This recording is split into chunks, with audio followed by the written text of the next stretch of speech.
What's up, y'all? It's Girl Tay, and I'm back with another video. So let's talk about this finale real quick. First of all, really, a whole couple done called it quits during the finale, which is crazy to me. And I honestly feel like, I know the voters did not the voters. The voters, we know we did not do our job this season, except maybe like once, okay?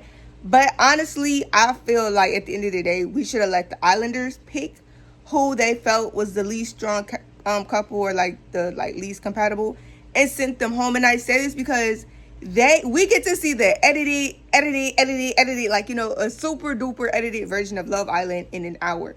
They are around these people every day, all day. They knew who deserved to be in the finale. And honestly, I feel like looking back now, I'm like, even Taylor and Clark should have been in that finale. We chose Iris and Pepe, and mind you, like, it just won't real. It won't there. And I honestly feel like they're the ones that have like outside connections they could possibly still explore.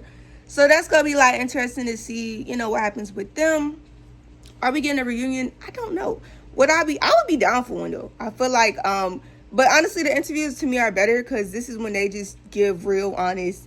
Once again, it ain't edited, you know, so they tell us everything in these interviews. So I feel like if you really want to know what's up, but make sure your source is reliable. Don't go sitting here watching every Islander thing and, you know, the videos not tell the truth.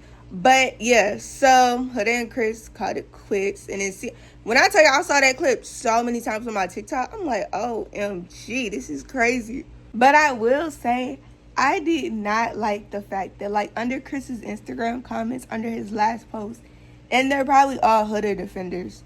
And it's just like, oh, he could have carried her. And I'm just saying, like, he came back. It's different if he just was like, you know, he came back and he held out his hand. You know, that was his gesture, like, hey, you coming? And the whole, you're not going to pick me up, I got to walk through the water. That's when I sort of felt like she sort of just pushed it a little too far, you know. Like, especially after y'all just mutually agreed to call it quits. And y'all didn't have any, like, friendship to stand on. And I say that also because, drumroll please, at the same time, everybody said it. Chris, I think he tried it with Huda. Mind you, it ain't like no new people coming in. Nobody new came in at the Casa Amor. So it was sort of like you got to work with what you had in the villa. And Shelly was fully taken, so I feel like he backed off her. And he was, okay, cool, Huda's here. And I'm not going to say Huda was easy to get. At the same time, it's not like she had a connection either. So, of course, y'all sort of, like, bonded. And it was just like, it is what it is. I don't really know the kind of man Huda wants because I just don't know. I know some people probably be like, okay, this is the kind of man she wants. I'm like, okay, cool. I don't know. I'm not saying she's a bad person. I just feel like she needs someone to love on her correctly and be more, like, very mature. Someone needs to be mature. I feel like Chris had the patience because you have to be patient. And it's just other stuff. So we'll see. I feel like her person's out there. It's not on Love Island, you know. Now, let me tell y'all, get into the good part. Yo, Nick and Alendria, like, they outfits ate so bad. Like, I honestly was like, yo, like, y'all just the golden standard, okay? I honestly thought they had a chance to win. As you could tell, they made it all the way to second place. Outside the villa, I think that's when we probably won't see it as much because it's like how often y'all gonna be together. I feel like that has the actual chance to, like, thrive. We'll see where it goes. You know, like people said, now this is the part where you sort of wait until you see me and this person have decided to be just friends. It's like, but we'll see. We'll see what happens. Also, let me say this because I feel like it's true.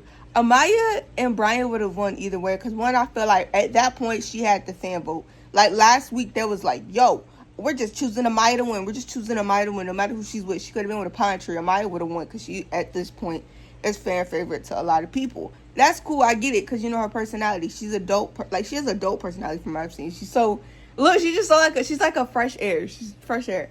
But honestly, Shelly and Ace being gone was probably our best chance of even getting Nick and Alendria to second. Because without that, they call it like the black vote. The black vote would have been split between Nick and Alendria and Shelly and Ace. And that's what happened and why Shelly and Ace got eliminated. The vote was probably split. But it's all good. You know what I'm saying? The only thing I do wish, now looking back, maybe we should have kept Taylor and Clark. I feel like we were sort of going off of, I don't know, some other narrative. But I would have liked it to be, looking back, Taylor and Clark, Shelly and Ace. Yeah, Iris and Pepe, y'all got me too. Sorry, no offense. Nick and Alendria and Amaya and Brian. I feel like that finale would have been better. And it would have been cute because you would have had like a Shelly and Alundria dynamic, and then you would have had Taylor, Nick, and Ace. So yeah, this season's over. I already unfollowed them. You know, I'll see y'all next year. And yeah, that's all I got for y'all. Y'all know the vibes as always. I love y'all. Deuces.